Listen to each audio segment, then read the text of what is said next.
هلا والله شباب، معكم أحمد، واليوم إن شاء الله راح نبدأ شغل على البي ام دبليو. ولكن قبل أي شيء راح أحط لكم حسابي هنا، كذلك رابط في صندوق الوصف، وضروري تضيفوني لأنه أنزل فيديوهات غير تماما عن اليوتيوب هناك على الانستغرام، وكذلك أحيانا أحط أسئلة في الستوري، فبتنفعوني كثير. إن شاء الله اليوم راح نسوي 3 أشياء. أول شيء اللي هو نغسل السيارة، وقلت لازم أصور هذه اللحظة لأن هذه أول غسلة للسيارة.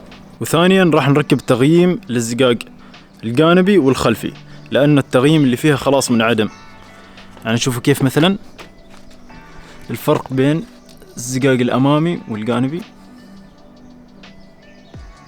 ما في أي فرق. فراح نغير التغييم، حتى في الزقاق الخلفي راح نغيره كذلك، لكن الحين السيارة وسخة. وأخيرا راح نعدل ليتات الضباب. الحمد لله السيارة كل ليتات فيها يشتغلن، ما عدا هذا صوب اليسار ما يشتغل، لكن صوب اليمين أموره طيبة. ولكن في كل الأحوال راح أغيرهم هم الاثنين. وكذلك ليتات الرقم نفس الشيء، صوب اليسار ما يشتغل ولكن صوب اليمين يشتغل. وفي كل الأحوال راح أبدلهم هم الاثنين، وإن شاء الله بتشوفوا معاي قبل وبعد. فبسم الله، خلونا نبدأ بأول شيء اللي هو تغسيل السيارة. وما في داعي أتكلم عن إيش فوائد إنك تغسل سيارتك بنفسك، ولكن راح أقول شيئين كذا على السريع. أولا تكون سيارتك نظيفة، هذه ما فيها كلام. والشيء الثاني راح تعرف تفاصيل سيارتك، يعني مثلا أماكن عندك ضعف في الصبغة، في أماكن مثلا لاحق وأنت ما حاس، أو عندك ضربة في الرنقات أو أي شيء من هالقبيل. فأنت وتغسل سيارتك راح تعرف هالأمور، غير عنك تشيلها مغسلة. لما تشيلها مغسلة العامل بس وظيفته إنه ينظف السيارة وبس، ما يجلس يلاحظ. لكن لما تغسلها بنفسك بتعرف كل التفاصيل.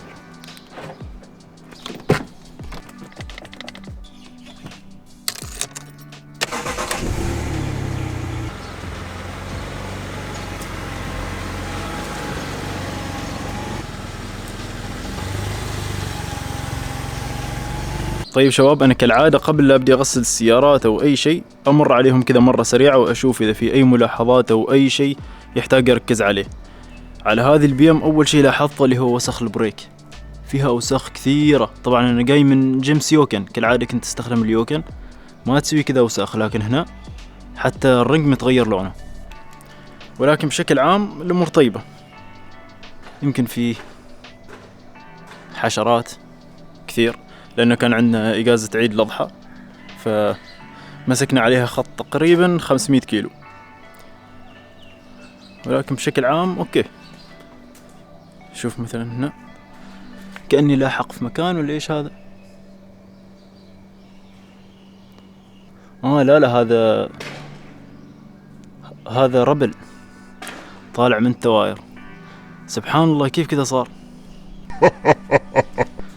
ومن الخلف الأمور طيبة. يمكن من هنا ما أعرف، هذا في شيء شايضا منكب. باقي الأمور طيبة.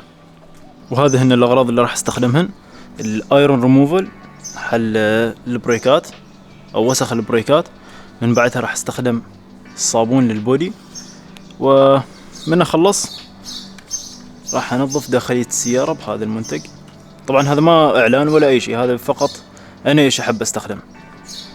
وهذه الخلقة للانتيرير من داخل، وهذه لتنشيف السيارة من الخارج. طبعا يا شباب هذه المادة يفضل انها ما تمس بشرتك او يدينك بشكل عام، لأن فيها مواد منظفة قوية فممكن تضرك.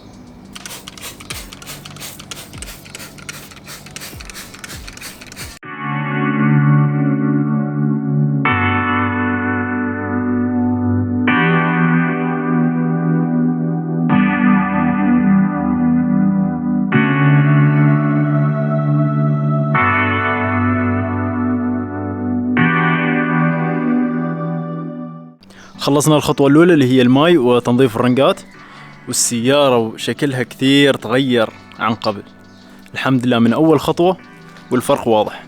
فننتقل الحين للخطوة الثانية اللي هي الصابون.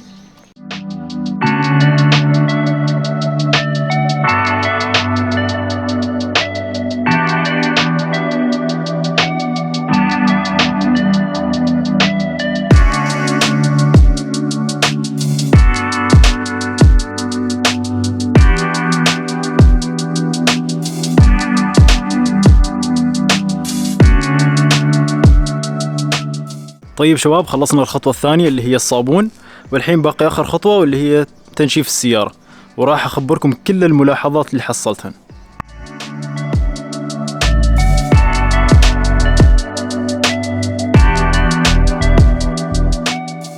زين شباب، بعد ما خلصنا كل الخطوات الحمد لله السيارة بواجد شكلها أنظف، ولكن خلوني أقول لكم إيش الملاحظات اللي لاحظتها. يا مرحبا. المهم، هذا أول شيء لاحظته اللي هو الضربات، في كل الحواف في ضربات، ولكن هذا الشيء طبيعي على سيارة موديل 2004. وثانيا في البنيت في دقات حصى بسيطة، ما أعرف إذا راح تنبان ولا لا في الكاميرا، لكن نفس هذه. زين، ولكن الشيء اللي يحيرني هذا هو، شوفوا كيف هنا طبقة الكلير كوت أو اللكر أو إيش تسموه، ما أعرف صراحة إيش بالضبط، ولكن بالإنجليزي يسموها كلير كوت. شوفوا هنا كيف متبطل، ومع البريشر الماي انشال شوية زيادة، وهنا في اصفرار بسيط كذا من بعيد. هذا من الخلف لما أقول لكم في ضربات، ولكن بس أشياء بسيطة يعني. الحمد لله هذه السيارة من ورا ما فيها أي شيء. غير هذا في شوية نفس صبغة الرقم، ما أعرف كيف نزلت تحت، يمكن كان مركب رقم طريقة غير أو شيء، ولكن بشكل عام الحمد لله ما في أي شيء. صحيح المرايات الجانبية فيها خاصية الطي اللي هو تكون مفتوحة وتسكر، ولكن خربان في هالسيارة، ففي نفس الرخاوة كذا بسيطة في الموتر. شوف كيف يعني أقدر أحركها بكل سهولة. حتى الصوب الثاني، لو نروح على الصوب الثاني أكثر، شوف كيف، وما تفتح فل يعني كذا، تعتبر آخر شيء يعني، غير تماما عن الصوب الثاني. خاف أسوي بقوة واكسرها، لكن طبيعي نفس هالأمور ترتخي يعني. بعد كم، بعد الحين 19 سنة، كل شيء مع الوقت يرتخي، إذا بشر ويرتخوا. استغفر الله. والحين نروح واحد من محلات الزينة ونركب التغييم.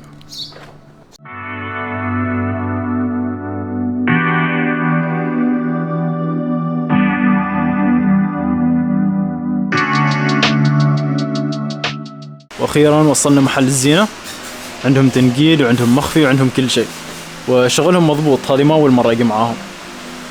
قررنا نسوي على الجوانب 35% وفي الخلف 30%، لكن الحين يطلعوا المخفي القديم، من بعدها نركب الجديد ان شاء الله.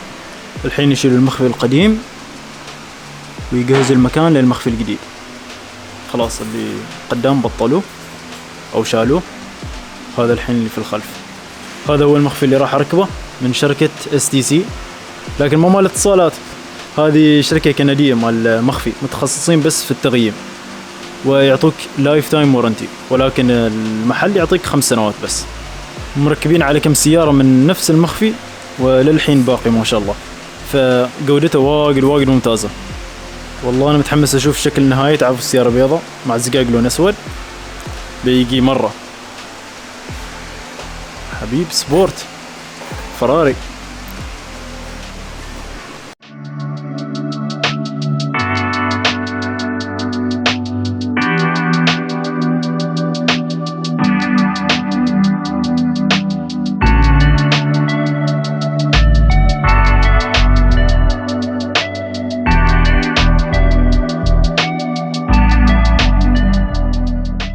واخيرا ركبنا المخفي او التغييم.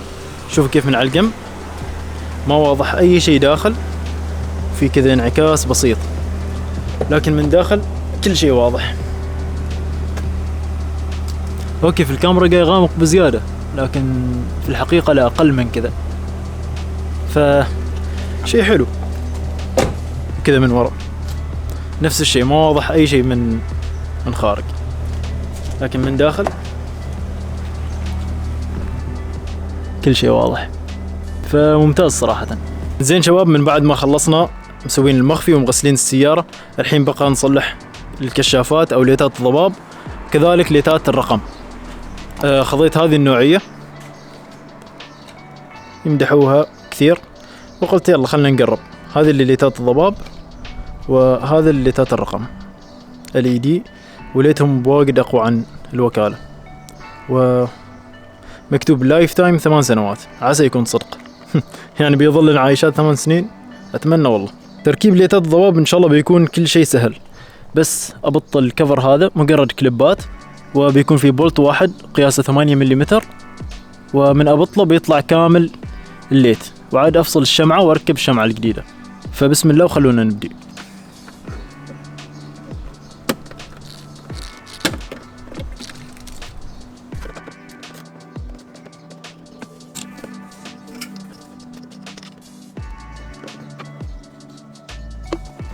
هذا طلع من الاساس مفصول، ما في اي شيء راكب داخل. ايوه شوفوا هذا تركب فيه الشمعة وبعدين تركبه. فخلونا الحين نقرب.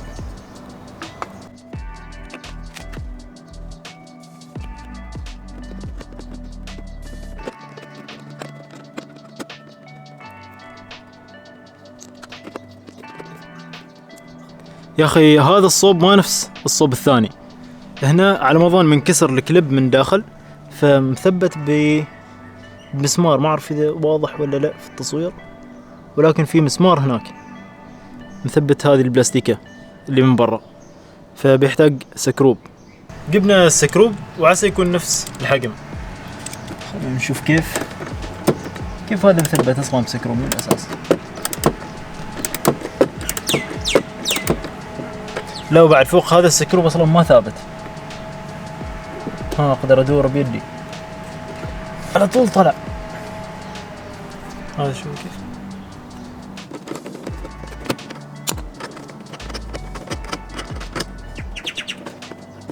شوفوا كيف هذا مركب بعد بسيم. ما اعرف اذا واضح ولا لا في التصوير، ولكن ما طايع ينشال هذا كامل. ما اعرف ايش صاير. بحاول اطلعه على برا شوي عسى ما اكسر شيء. وطلعت الشمعة القديمة. خلينا عاد نبطله. على طول طلع. عسى تكون الإضاءة أقوى بشكل عام. ما شاء الله شوفوا كيف الشكل النهائي. راح احط لكم صورة قبل صورة بعد، فالفرق واضح. والحين راح نغير ليتات الرقم. كل اللي تحتاجه حجم الليتات يكون نفس حجم السيارة. تأكد، لازم تكون متأكد، لأنه يجي في أحجام أكبر وفي أحجام أصغر، لكن أنا متأكد إن هذا نفس الحجم. وسكروب ناقص.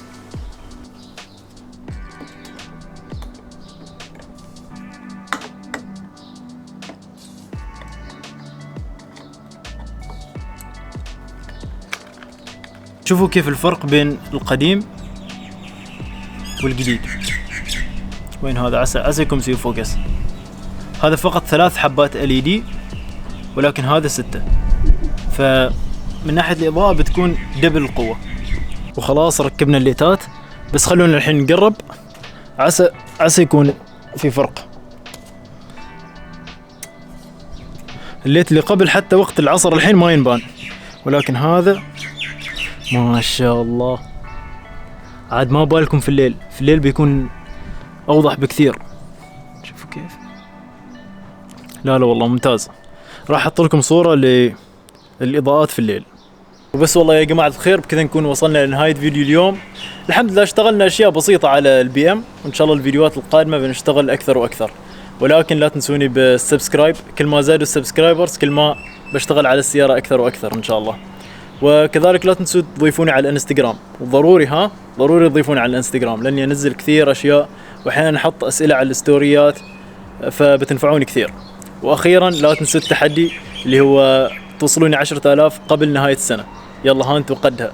وان شاء الله كل اسبوع راح انزل فيديوهات عن الBM وعن التطورات. فاعملوا لي سبسكرايب عشان نشتغل على السياره اكثر واكثر. في امان الله.